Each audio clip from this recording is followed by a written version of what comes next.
आधुनिक भारतीय इतिहास लेखन के प्रमुख उपागम। इतिहास लेखन, हिस्टोग्राफी, इतिहास का ऐतिहासिक लेखन यह ऐतिहासिक व्याख्या है। इतिहास एक ऐसी जानकारी नहीं जिसे अपरिवर्तित रूप में पीढ़ी दर पीढ़ी सौंपा जाए।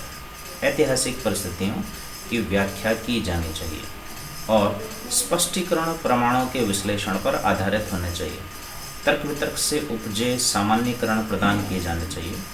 नवीन प्रमाणों के साथ या मौजूदा प्रमाणों की नवीन व्याख्या या स्पष्टीकरण सहित अतीत की एक नई समझ प्राप्त की जा सकती है। इसका अनुसरण करने के लिए उन तरीकों एवं शैलियों के प्रति संवेदनशीलता की आवश्यकता है जिसमें उस समय के लोग जीवन यापन करते थे और अपने अतीत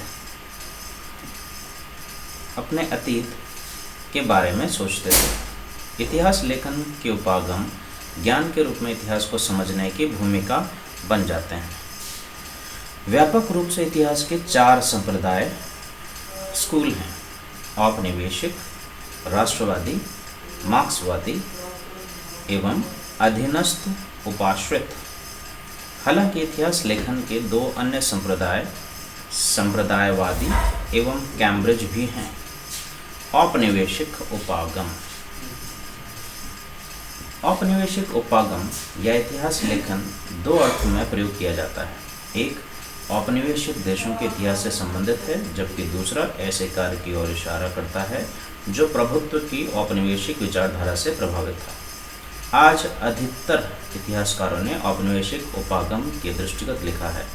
वास्तव में औपनिवेशिक अधिकारियों द्वारा औपनिवेशिक देशों के बारे में लेखन कार्य प्रभुत्व की इच्छा एवं औपनिवेशिक शासन के औचित्य से संबद्ध था। साथ ही साथ पश्चिमी संस्कृति एवं मूल्यों की प्रशंसा तथा व्यक्तियों का महिमा मंडन किया गया जिन्होंने औपनिवेशिक साम्राज्य को स्थापित किया। जेम्स मिल, mount Stuart, Elphinstone, Vincent Smith एवं अन्यों द्वारा लिखा गया भारत का इतिहास औपनिवेशिक उपागम का उचित उदाहरण है। इस प्रकार के वर्णन में भारत को अवरुद्ध समाज, पिछड़ी सभ्यता एवं सांस्कृतिक रूप से निकृष्ट दिखाया गया है, जबकि ब्रिटेन को उत्कृष्ट सभ्यता एवं उन्नत विज्ञान एवं प्रौद्योगिकी वाले देश के रूप में महिमा मंडित किया गया है। हालांकि सभी ब्रिटिश ऐतिहासिक लेखन को एक समान रूप से औपनिवेशिक मानना सही नहीं है, क्योंकि 19वीं और 20वीं शताब्दी के पूर्वार्ध के दौरान औपनिवेशिक संप्रदाय के तहत विभिन्न उपागम एवं व्याख्यात्मक फ्रेमवर्क विकसित हुए। सारगर्भित रूप में औपनिवेशिक उपागम सांस्कृतिक आधिपत्य स्थापित करने और भारत पर ब्रिटिश शासन के वैधीकरण के रूप में इतिहास को औचित्य प्रदान करने हेतु विचारधारात्मक प्रयास का एक भाग था। राष्ट्रवादी उपागम। राष्ट्रवादी उपागम का विकास औपनिवेशिक उपागम से सामना करने और प्रत्युत्तर देने के रूप में हुआ। यह भारतीय लोगों और उनके ऐतिहासिक अभिलेख की औपनिवेशिक झूठी निंदा के सम्मुख राष्ट्रीय आत्मसम्मान के निर्माण का एक प्रयास था। इस उपागम के इतिहासकारों ने मौजूदा ऐतिहासिक स्रोतों के विश्लेषण के आधार पर औपनिवेशिक ऐतिहासिक विवरणों की असत्यता को सिद्ध करने का प्रयास किया। भारतीय इतिहास के राष्ट्रवादी उपागम को ऐसे उपागम के रूप में विवेचित किया जा सकता है जिसने राष्ट्रवादी भावनाओं को बढ़ाने में योगदान किया और धार्मिक, जाति, भाषीय या वर्ग भेदभाव के सम्मुख लोगों को एकजुट किया। राष्ट्रवादी उपागम मुख्य रूप से भारतीय इतिहास के प्राचीन एवं मध्यकालीन युग के बारे में वर्णन करता है। यह आधुनिक काल में मौजूद नहीं था और स्वतंत्रता प्राप्ति के पश्चात अस्तित्व में आया। 1947 से पूर्व आधुनिक भारत के राष्ट्रवादी इतिहासकारों का कोई संप्रदाय स्कूल मौजूद नहीं था। दादा भाई Naoroji, M.G. Ranade, G.V. Joshi, R.C.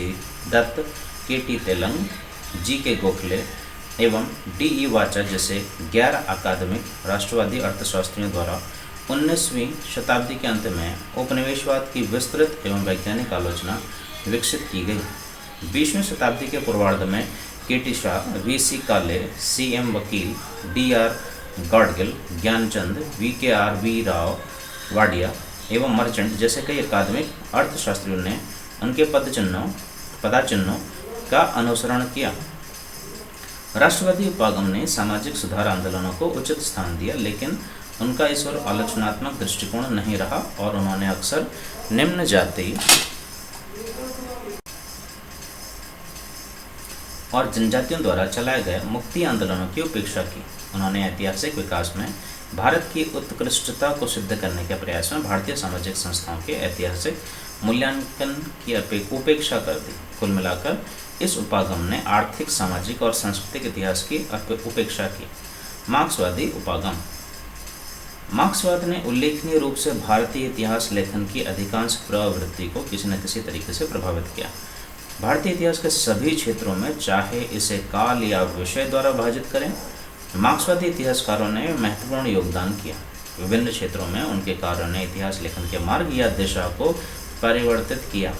औपनिवेशिक साम्राज्यवादी संप्रदाय स्कूल की तरह मार्क्सवादी इतिहासकारों ने औपनिवेशिक स्वामियों एवं अधीन लोगों के हितों के बीच प्रारंभिक संघर्ष एवं विरोध को स्पष्ट रूप से देखा। राष्ट्रवादियों के समान वे भारतीय समाज के विभिन्न वर्गों के लोगों के बीच अंतर्विरोधों के प्रति भी पूरी तरह सजग थे। हालांकि उनमें से कुछ, विशेष रूप से रजनी पाम दत्त, प्रारंभिक साम्राज्यवादी विरोधी संघर्षों और द्वितीय अंतर्विरोध के उपचार को समन्वित करने में पूरी तरह सफल रहे और औपनिवेशिक विरोधी संघर्ष को वर्ग या सामाजिक संघर्ष से संतुलित करने का प्रयास किया। मार्क्सवादी इतिहासकारों ने राष्ट्रीय आंदोलनों को भी सुरंचित बुजुर्वा आंदोलन के रूप में देखने का प्रयास किया और इसके मुक्त एवं सर्ववर्गीय रूप की उपेक्षा की।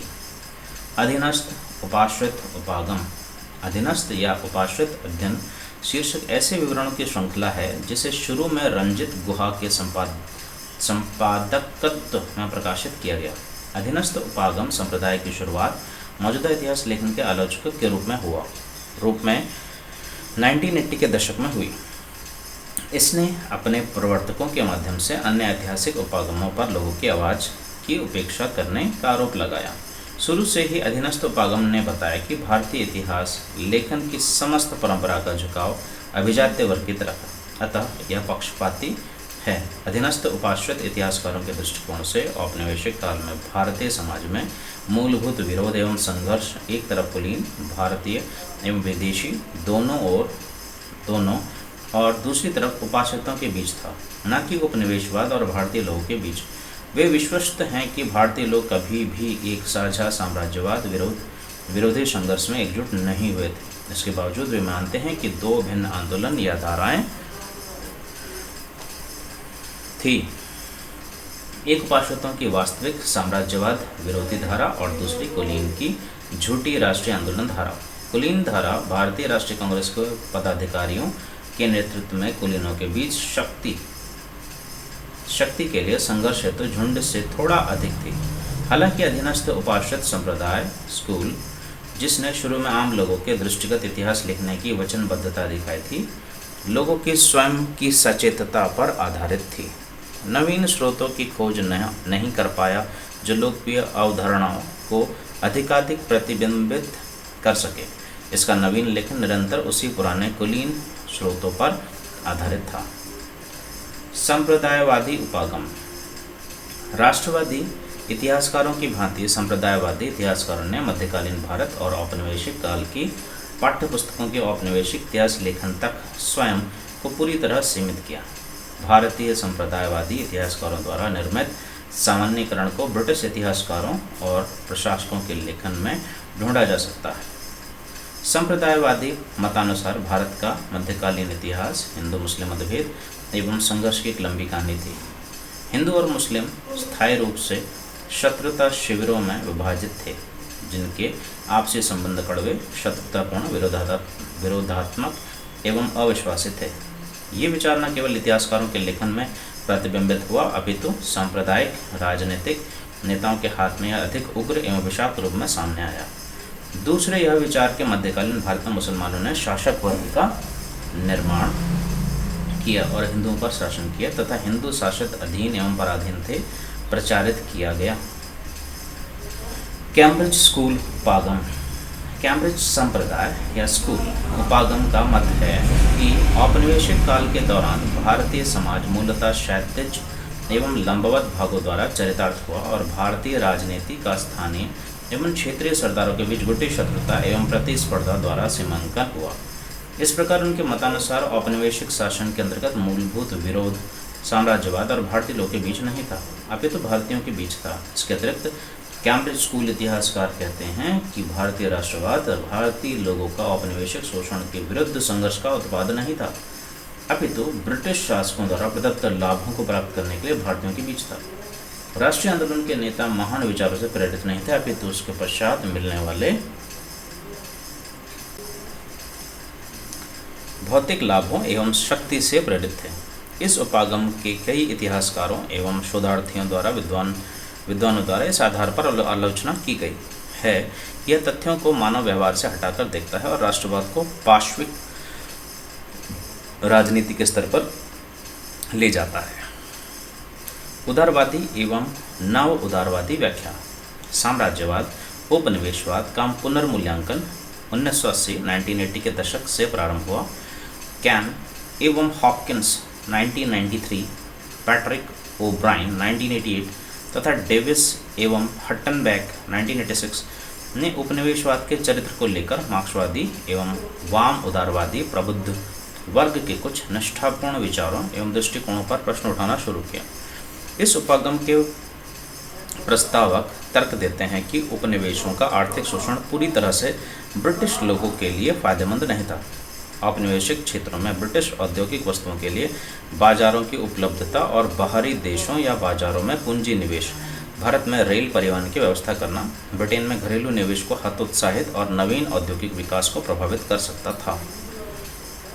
नारीवादी उपागम।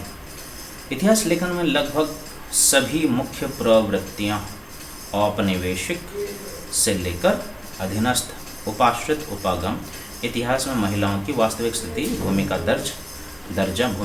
दर्जा एवं योगदान को स्पष्ट करने में असफल रहे। इतिहास में महिलाओं के योगदान को लेकर लेखन 1970 के महिला आंदोलन से माना जा सकता है, जिसने भारत में महिलाओं के अध्ययन के अभ्युदय हेतु संदर्भ एवं आवेग प्रदान किया।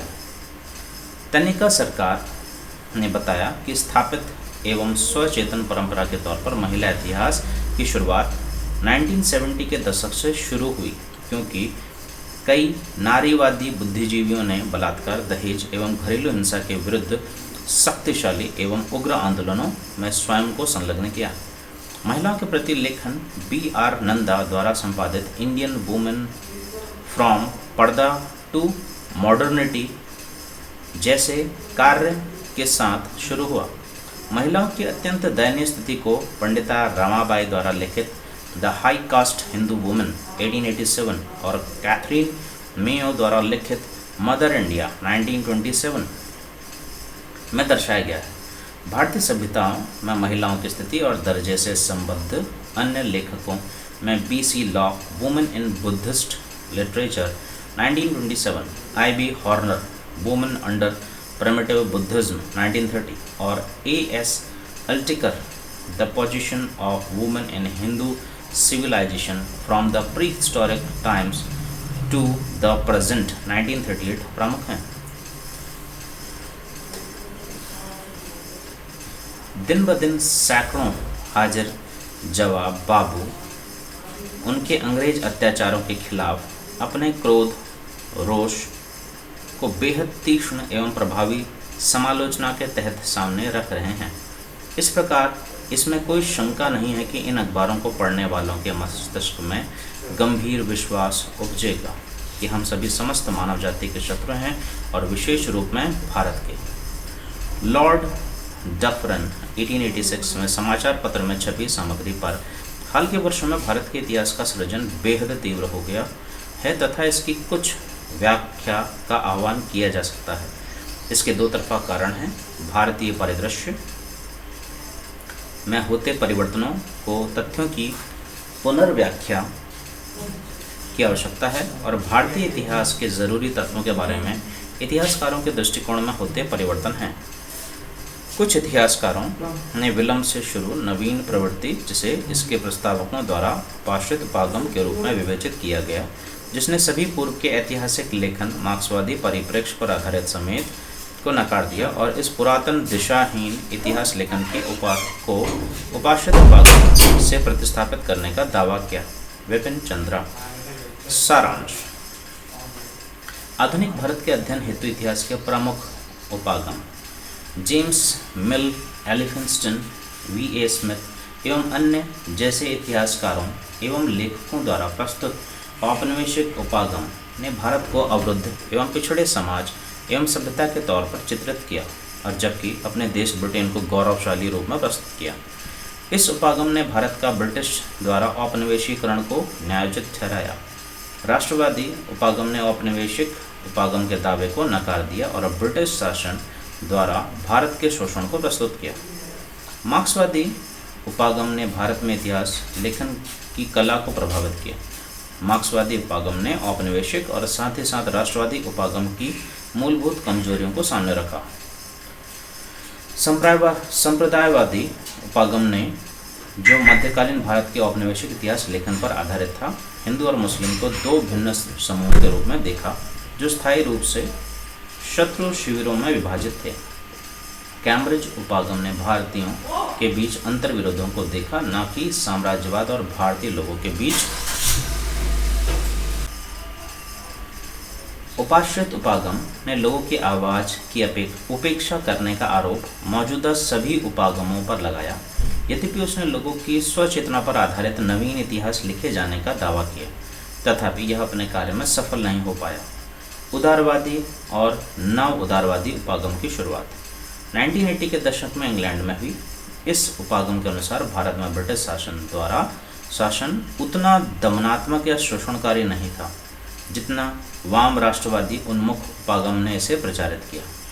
इसके प्रस्तावकों में पैट्रिक ओब्राइन, कैन, हॉपकिंस एवं हट्टनबैक प्रमुख हैं। भारत में नारीवादी उपागम की शुरुआत 1970 के दशक में हुई, जिसने महिला आंदोलन से आवेग प्राप्त किया। धन्यवाद। आज के लिए इतना ही। इसका अगला चैप्टर होगा यूरोपियों का आगमन एवं ब्रिटिश शक्ति का सुदृढ़ीकरण। धन्यवाद।